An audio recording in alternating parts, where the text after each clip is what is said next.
Je voudrais parler un peu du moment historique dans lequel nous sommes. Aujourd'hui, nous sommes confrontés à un changement de temps où le système mondial des castes privilégiées s'effondre. La maladie de l'âme de woke est de plus en plus de résistance. À mesure que la population générale prend conscience des intentions derrière son prétendu masque humanitaire.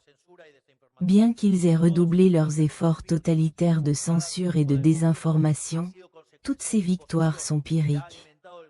Chaque triomphe du wokisme a été une conséquence de l'imposition et a nourri le ressentiment équitable d'une société qui en a assez dit, le réveil est assez. Cette société est actuellement à la recherche de représentativité. Il a besoin de dirigeants qui marquent la voie et c'est nous qui devons prendre le bâton. Nous ne pouvons pas quitter notre destin entre les mains du socialisme, où le centre extrêmement chaud est complice. Si une telle responsabilité nous a touchés, nous devons prendre en charge. Et pour cela, nous devons être ensemble, établissant des canaux de coopération à travers le monde.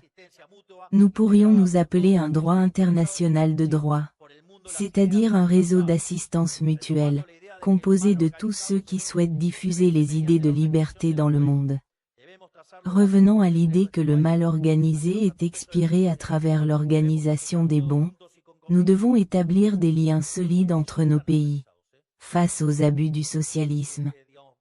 Nous devons répondre à tous ensemble et à la conviction, parce qu'ils sont organisés, allez exposer à l'extérieur et verront à quel point ils ont tout orchestré. Il est de notre devoir moral de défendre l'héritage de notre civilisation occidentale et nous devons y faire face avec grandeur. Aujourd'hui, le monde fait face à un changement de temps. Je pense qu'il y en a peu pour le nier à ce stade. Nous tous ici, jouons un rôle important dans ce temps. Peut-être d'une manière qu'il y a 10 ans, aucun ici, je ne me suis imaginé. Me dites-moi. Surtout qui nous sommes argentins, nous mettons en vedette dans une véritable révolution. Nous sommes avant-gardistes dans la façon dont la politique est faite. Comment elle est gouvernée, comment l'économie d'un pays est gérée. En fait, nous avons le meilleur ministre de l'économie du monde. Merci Toto. Et ici, je vous aborde tous, les fonctionnaires, les dirigeants et les militants des avancées de la liberté, qui sont ici aujourd'hui. Arrêtons une seconde pour peser ce que nous faisons.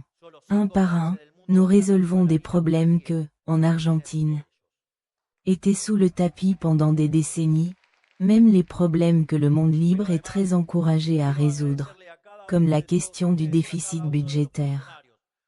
Seuls 5 pays dans le monde sont sur la ligne financière, et l'Argentine en fait partie.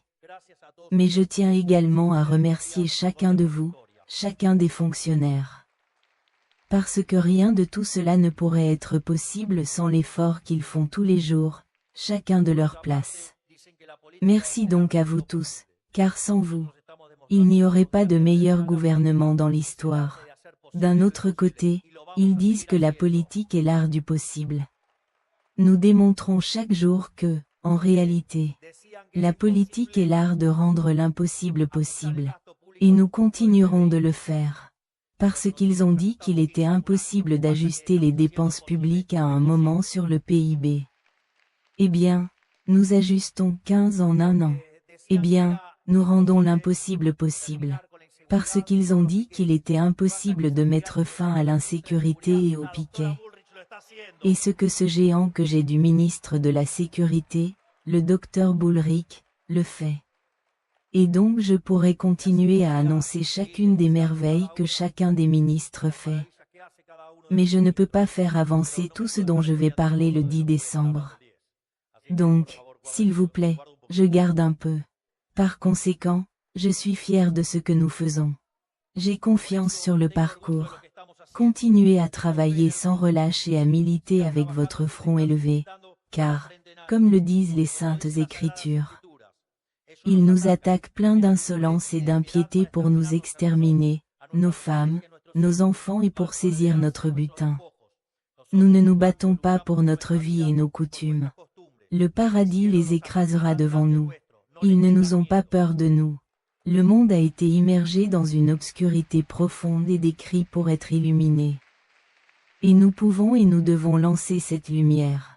L'Argentine peut être un phare pour le monde, un phare de phare. Nous pouvons être un exemple pour un Ouest qui a désespérément besoin de répondre aux idées de liberté. Par conséquent, que Dieu bénisse les Argentins, que la force du ciel nous accompagne. Et la liberté vivante, baise. Lived, elle. Lived, elle. Merci beaucoup à tous. Merci, car sans vous, ce serait impossible.